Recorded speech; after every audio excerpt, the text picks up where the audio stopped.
understand Christ in the right sense. He is the eternal child.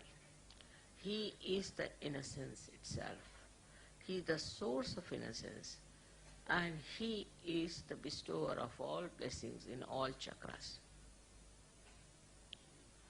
But that doesn't mean that you are Christians, you should be very proud that, oh, she's talking about Christ. Many I have seen Sahajogis are still identified with Christ, while they have nothing to do with Christ at all.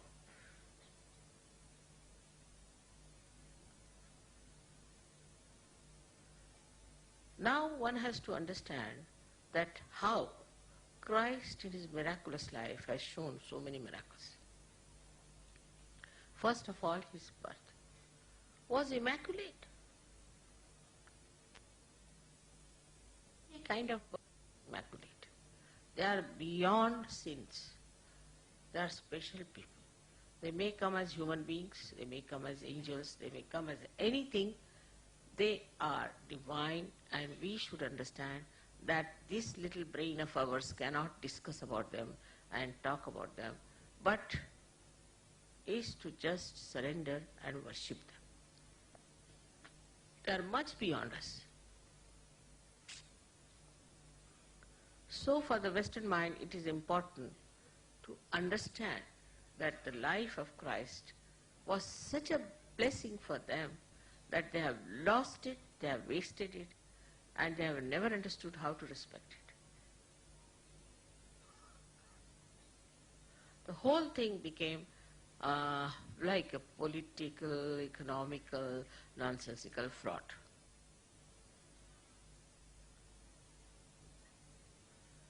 I had told you long time back that how we can prove that Christ was Ganesha. And He was the Logos, He was the, what we call is the Brahmanad, the first sound. By looking at your left side from the right side, if you see the Muladhara, you will see swastikas, because it is made of carbon atom. If you see from left to the right, you can see Omkara. And if you see from down upward, it looks like Alpha and Omega. In those days, Christ has said, I am the Alpha and I am the Omega. And now we have made the animation, we have no arrangement to show you there. I don't know if you could arrange it somehow. But you can see clearly what I have said can be proved. So as you worship Ganesha, you must worship Christ in the same manner for all those who worship Ganesha. Because I have seen that Hindus, they are stuck to Ganesha. Our Christians are stuck to Christ. Even after coming to Sahaja, they carry those traits.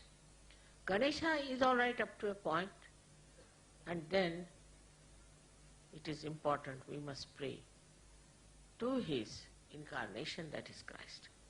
In the same way, those who worship Christ must also worship Ganesha, because he is the source.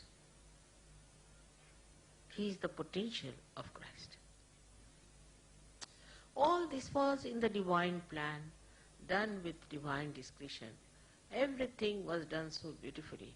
But as I told you, human beings are good at massacring anything that is beautiful. And that's how it has happened. It's very, very sad. And on his birthday today, we have to decide that he is to be born within us again in a proper way.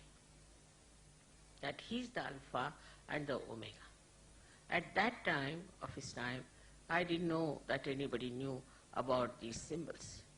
These symbols also must have come from unconscious to some of the great mathematicians in long time, and that's why these symbols are used exactly like Alpha and Omega. You see him clearly.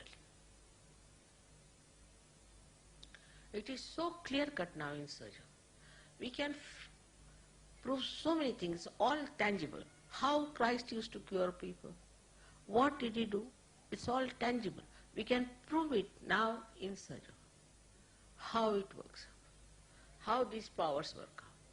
But we have to first of all cleanse our lives. We have to lead a very honest, powerful and pure life.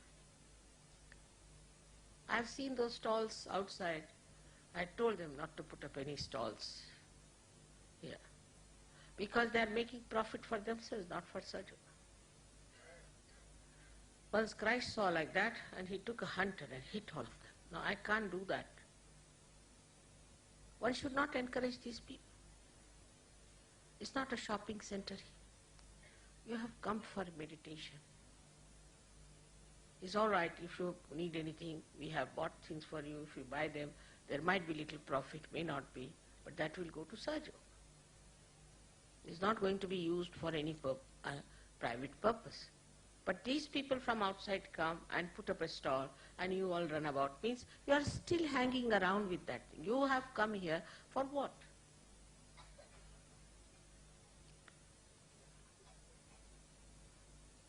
One should be all the time meditative in Ganpati Puja. All the time.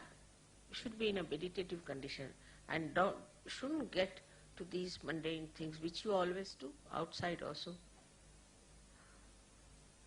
But these people know that you still have those weaknesses, that's why they have put up the stalls.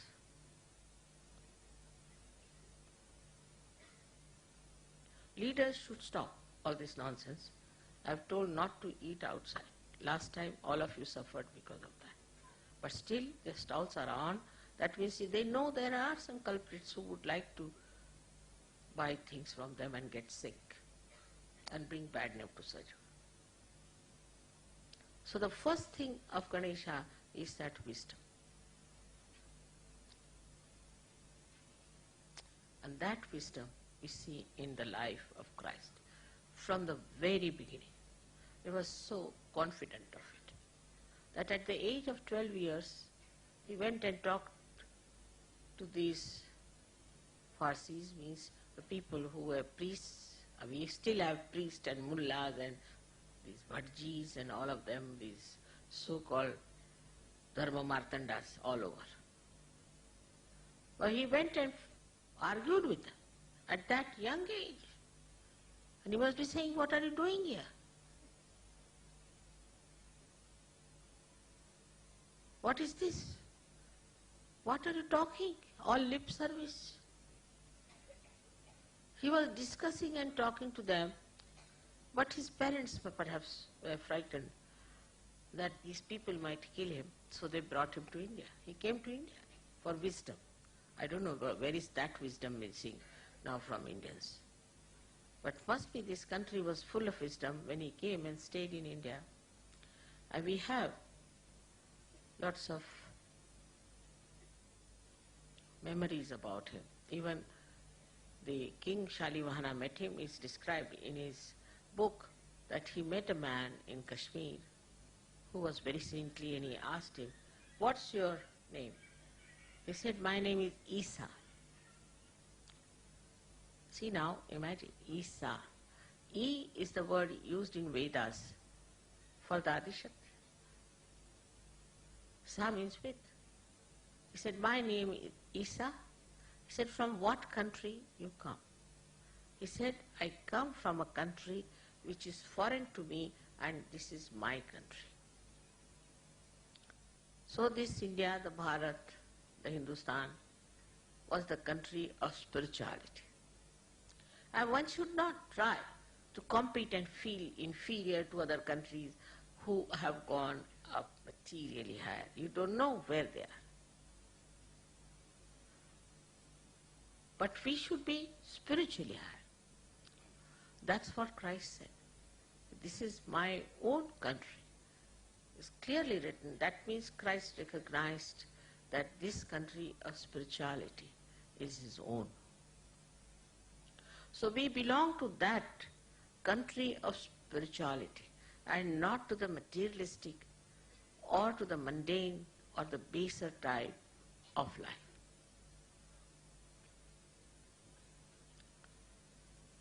In his lifetime, which was so very short, Whatever he has said, every word is great. But as I told you, that this Paul tried to completely change, re-edit the Bible, and he's put lots of things in there. Whatever weaknesses he has put them nicely. Now recently I have got a book which was hidden in a jar in Egypt for about till 50 years. They discovered it. And this book is called as the Library of Hamadi. The place was called Hamadi, where it was discovered. Now what Christ has said, what Thomas has written, when Thomas was coming to India, he put all these things. It's very interesting. About drinking, he said, drinking begets debauchery. It's a bad word to use. And while Christians don't know. On the contrary, they think that drinking is allowed in Christianity very nicely. Was he mad to allow drinking? How can he allow drinking, which goes against your awareness? But they thought it was nice. And that's what people have been using as a big attraction, that you can drink in Christianity.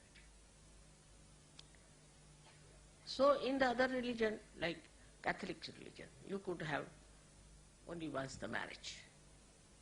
So they have one marriage and 10 keeps. Is all right, allowed. The Bible is written.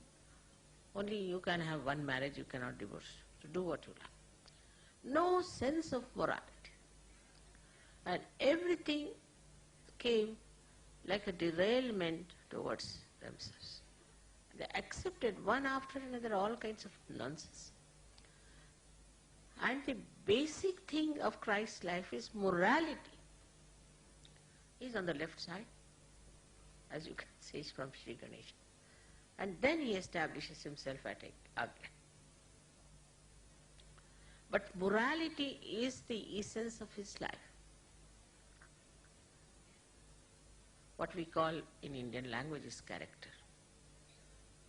Our character is how we lead a life of purity. We indulge into all kinds of nonsense. I mean, if you go to the West, you'll be amazed what things they do. I mean, you cannot even believe it, and I cannot even mention it to you. You won't believe that these so-called advanced countries are advancing towards what? Impossible. We cannot conceive it even. Such an impurity, such a horrible, destructive immorality. And I don't know from where it comes. I think something wrong with genetics. From where do they get these ideas? One after another. It's impossible to believe these people doing all these things and then nicely dress up and go to church on Sunday, pray to God and come back. Now it is for you to decide. You have to pull out all these people in your own countries. And you have to tell them, this is all nonsense in the name of Christ and in the name of God. You have to come up and talk about it. Same about Sri Ganesh. I have seen in Pune, I was surprised, there was Ganesh Mahotsav. Everybody was drinking nicely. The horrible dirty songs, some western songs, some horrible cinema songs put up there, and everybody was using as a disco in front of Sri Ganesh. Sahaja, should go and object to this kind of a nonsense. How could dare they drink in the presence of Sri Ganesh?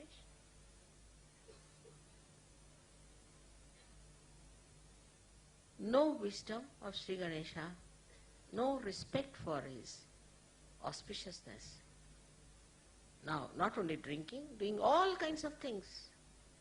Sri Ganesha has been shown by these tantrikas as something so horrible, which is also done by so many psychologists, so-called, in the West. Thank God one of them is Mr. Freud is exposed now.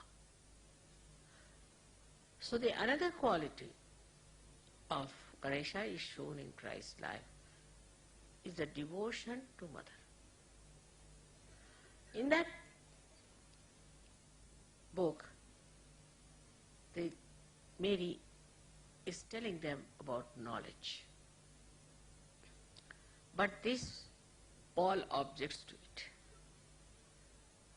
And she says that this is what you have to achieve. But he doesn't want to. He's arguing with her.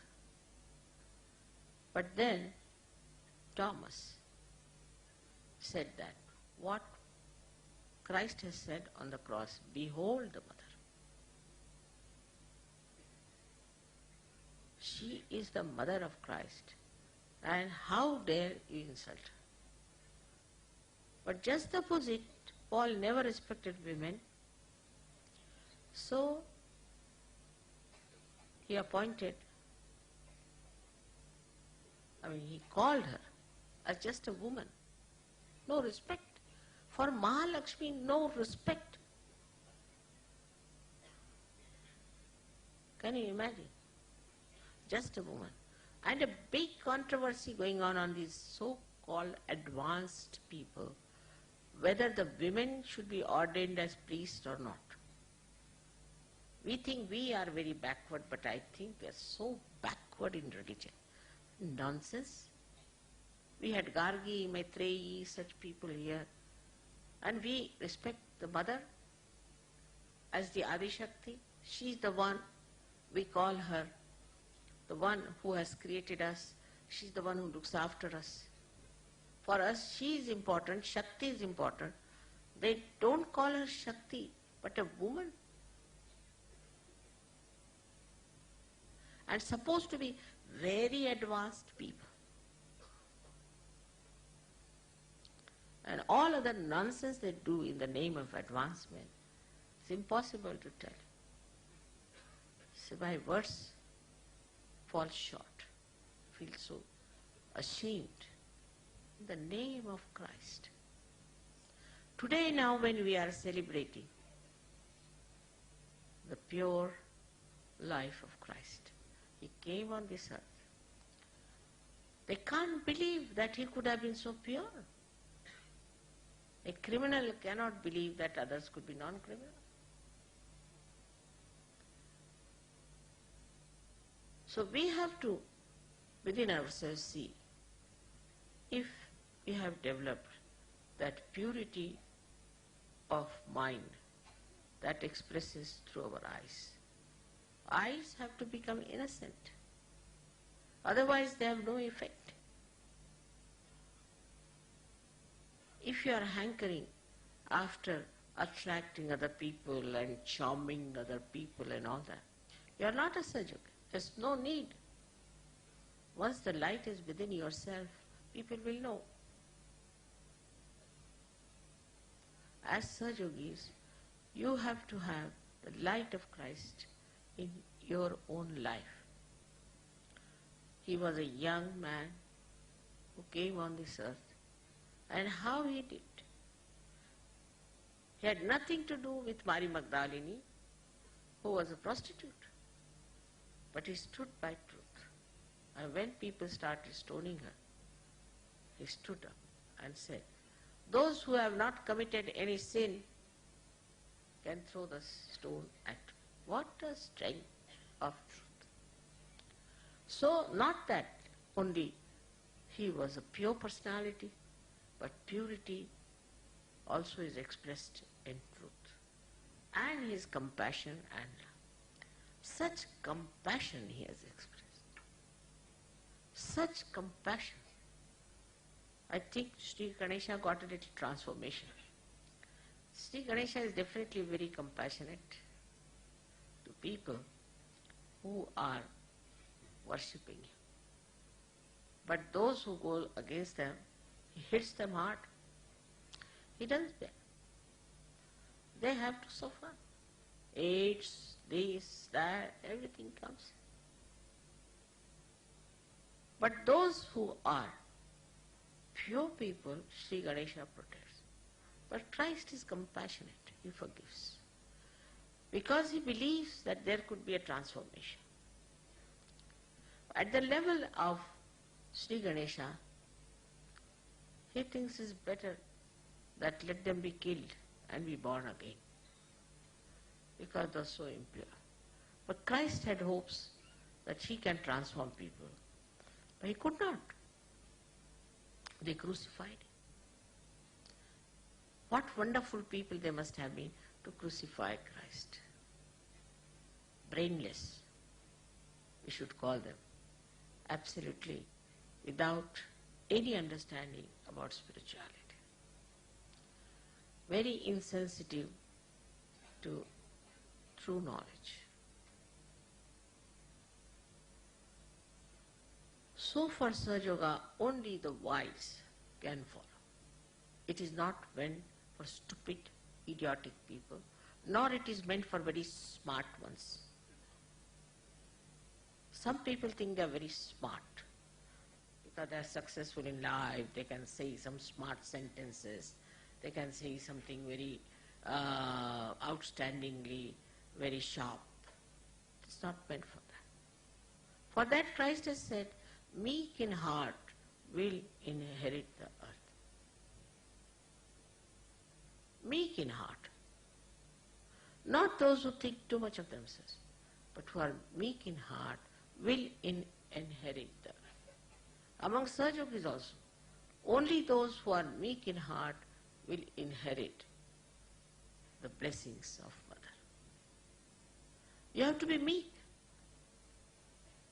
You have to be wise. With wisdom you will become meek. Because then you will see where are we into this great cosmos.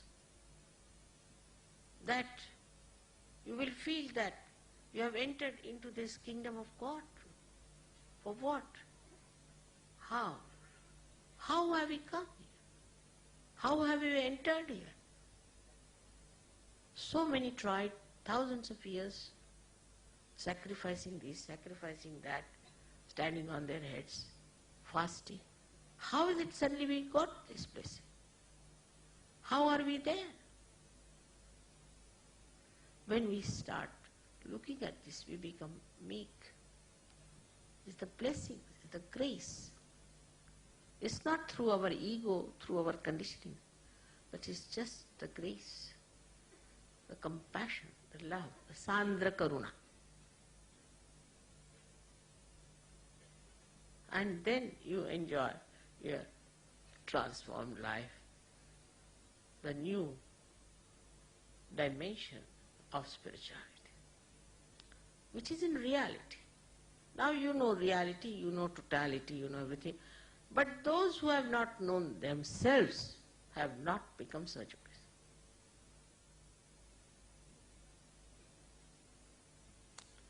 Tukaram has said in very simple words, Apanasi jani le jani.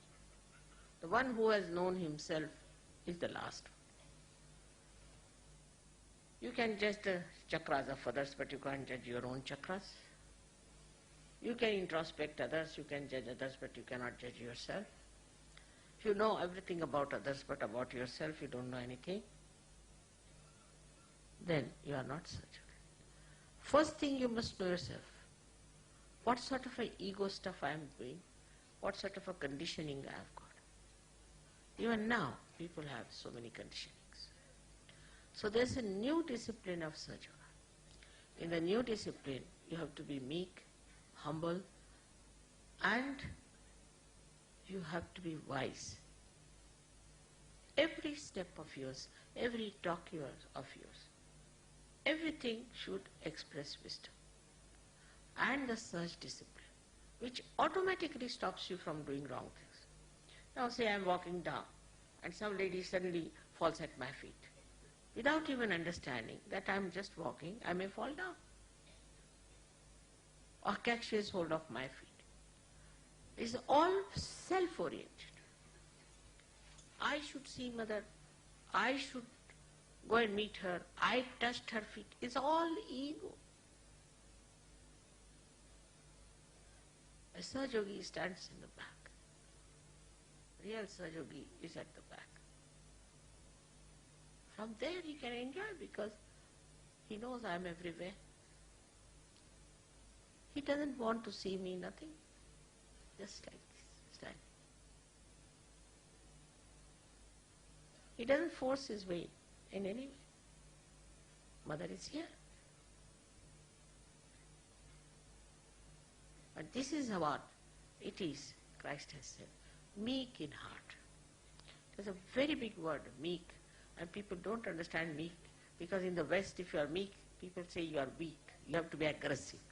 If they have to praise somebody, say, oh, he is very good, he is very aggressive. I think their genetics are a little lower than normal. Must be some animals in them. Otherwise, how can they think that to be aggressive is being something higher? It's impossible. How can a person who is supposed to be a higher person could be like a devil? How could Hitler say that he was a higher race when he was himself a devil? It's very nice for a devil to say, I am a higher race. So in dealing in Sahaja Yoga, the sweetness of natural meekness, not artificial, of a businessman, but a natural one that makes you shine with your great, great spirituality. Nobody can touch you. I have told you, except for you. You can only fall down. But nobody can touch you. You are all protected from every angle. But if you want to hit yourself, I can't help. So again we come to Tukarama's saying, as Christ has said, know thyself. First and foremost thing of introspection is know thyself.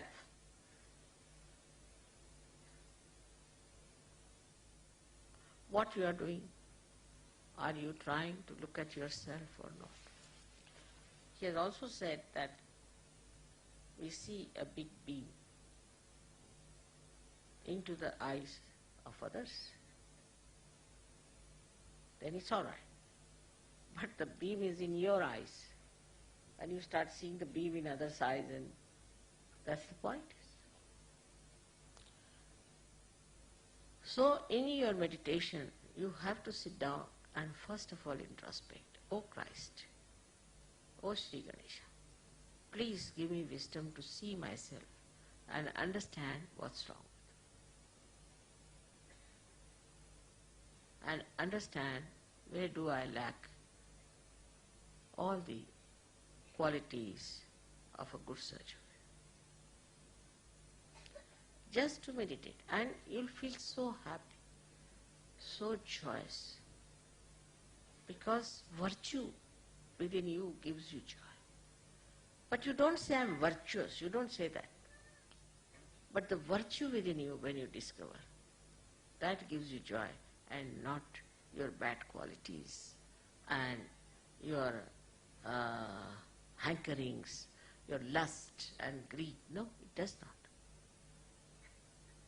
So we must really concentrate. Even coming to Sahaja Yoga, people think how I can use it for, say, fame. Leadership, you see, is another myth. Then they sometimes think, why not use it for making some money somehow?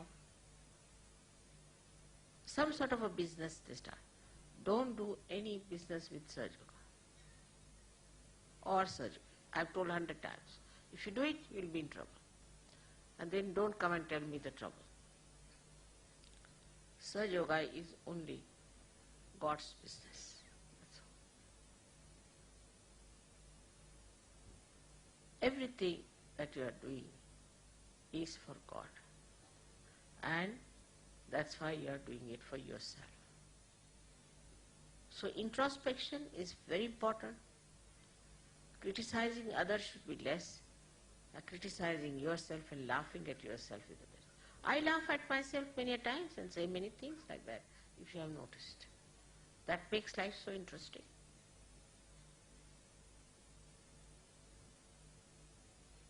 That will kill your ego.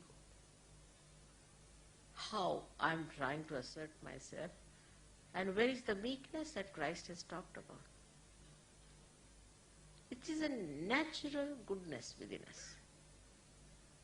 Once it shines and shows, it becomes so beautiful, so lovable. Whether you are sitting here near me or there, I know who is that guy. My heart just opens for such a personality. I know who they are.